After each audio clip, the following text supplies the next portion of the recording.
പ്രിയമുള്ളവരെ, വിശുദ്ധ ബൈബിളിനെ ആസ്പദമാക്കിക്കൊണ്ട് ഞങ്ങൾ സംപ്രേഷണം ചെയ്യുന്ന ഒരു ചാനലാണ് ബൈബിൾ വചനങ്ങൾ എന്ന ഈ ചാനൽ കൂടി വിശുദ്ധ ബൈബിളിലെ പഴയ നിയമത്തിലെ ഉൽപ്പത്തി പുസ്തകം മുതൽ പുതിയ നിയമത്തിലെ വെളിപാടിന്റെ പുസ്തകം വരെയുള്ള എല്ലാ അധ്യായങ്ങളും ഉൾക്കൊള്ളിക്കുവാൻ ഞങ്ങൾ ശ്രമിക്കുകയാണ്. ഈ ദൈവവചന ഭാഗങ്ങൾ കേൾക്കുന്ന എല്ലാവരും ലോകത്തിന്റെ ശാന്തിയും സമാധാനവും നന്മയും ഉണ്ടാകുവാൻ വേണ്ടി സർവശക്തനായ ദൈവത്തോട് പ്രാർത്ഥിക്കുക. അതോടൊപ്പം തന്നെ ഈ ചാനൽ കാണുന്ന എല്ലാവരും ഞങ്ങളുടെ ചാനൽ ഒന്ന് സബ്സ്ക്രൈബ് ചെയ്യുക. സബ്സ്ക്രൈബ് ചെയ്ത് താഴെ കാണുന്ന ബെൽ ഐക്കൺ കൂടി ക്ലിക്ക് ചെയ്ത് ഞങ്ങളുടെ എല്ലാ അധ്യായങ്ങളും നിങ്ങൾക്ക് ലഭിക്കുന്നത് പോലെ ഞങ്ങളോട് സഹകരിക്കുക. ഏവർക്കും നന്മ നിറഞ്ഞ പുതുവത്സര ആശംസകൾ നേർന്നുകൊണ്ട് പുറപ്പാടിന്റെ പുസ്തകം 17-ാം അധ്യായം.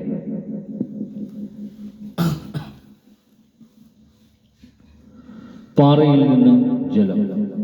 ഇസ്രായേൽ സമൂഹം മുഴുവൻ സീൻ മരുഭൂമിയിൽ നിന്ന് പുറപ്പെട്ട് കർത്താവിന്റെ നിർദ്ദേശമനുസരിച്ച് പടിപടിയായി യാത്ര ചെയ്ത് റഹീദീമിൽ എത്തി പാളയമടിച്ചു.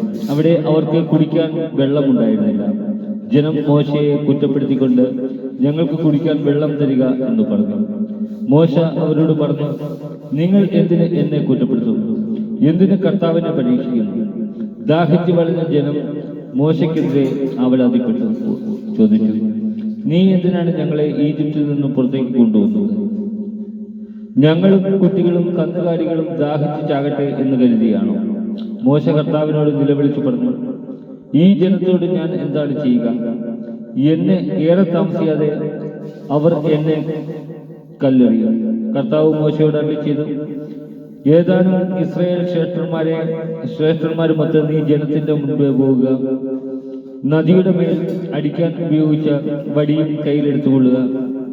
ഇതാ നിനക്ക് മുമ്പിൽ ഹോറേബിലെ പാറമേൽ ഞാൻ നിൽക്കും. നീ ആ പാറയിൽ അടിക്കണം. അപ്പോൾ അതിൽ നിന്ന് ജനത്തിന് കുടിക്കാൻ വെള്ളം പുറപ്പെടും. ഇസ്രായേൽ ശ്രേഷ്ഠന്മാരുടെ സാന്നിധ്യത്തിൽ മോശ അങ്ങനെ ചെയ്തു.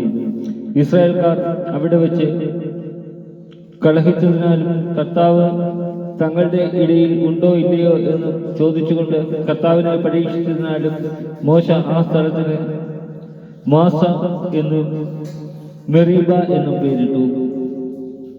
അമലേക്കരുമായി യുദ്ധം. അമലേക്കർ റസീദീമിൽ വന്ന് ഇസ്രായേൽക്കാരെ ആക്രമിച്ചു.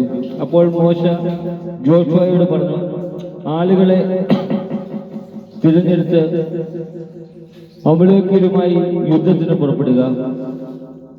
ഞാൻ നാളെ ദൈവത്തിന്റെ വടി കയ്യിലെടുത്ത് മലമുകളിൽ നിൽക്കും. മോശ പറഞ്ഞതനുസരിച്ച് ജോഷുവ അമലേക്കരുമായി യുദ്ധം ചെയ്തു. മോശ, അഹ്റോൻ, ഹൂർ എന്നിവർ മലമുകളിൽ കയറി നിന്നു. മോശ കരങ്ങൾ ഉയർത്തിപ്പിടിച്ചിരുന്നപ്പോഴെല്ലാം ഇസ്രായേൽ വിജയിച്ചുകൊണ്ടിരുന്നു. കരങ്ങൾ താഴ്ത്തിയപ്പോൾ അമലേക്കർക്കായിരുന്നു വിജയം. മോശയുടെ കൈകൾ കുഴഞ്ഞു. അപ്പോൾ അവർ ഒരു കല്ല് നീക്കിയിട്ട് കൊടുത്തു.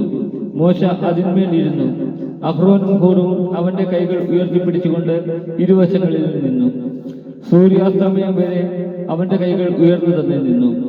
ജോഷുവ അമലേക്കിനെയും അവന്റെ ആളുകളെയും വാളുകൊണ്ട് അടിഞ്ഞു വീഴ്ത്തി. കർത്താവ് മോശയോട് അരുളി ചെയ്തു, ഇതിന്റെ ഓർമ്മ നിലനിർത്താനായി നീ ഇത് ഒരു പുസ്തകത്തിൽ എഴുതി ജോഷുവയെ വായിച്ചു കേൾപ്പിക്കുക. ആകാശത്തിന് കീഴിൽ നിന്ന് അമലേക്കിന്റെ സ്മരണ ഞാൻ നിശേഷം മായ്ച്ചു കളയും. അമലേക്കിന്റെ സ്മരണ ഞാൻ നിശേഷം മായ്ച്ചു കളയും. മോശ അവിടെ ഒരു ബലിപീഠം നിർമ്മിച്ച് അതിന് യഹ്വേ നിസ്സി എന്ന് പേര് നൽകി. എന്തെന്നാൽ അവൻ പറഞ്ഞു, കർത്താവിന്റെ പതാക കയ്യിലെടുക്കുവിൻ. തലമുറ തോറും കർത്താവ് അമലേക്കിനെതിരായി യുദ്ധം ചെയ്തുകൊണ്ടിരിക്കും. നമ്മുടെ കർത്താവായ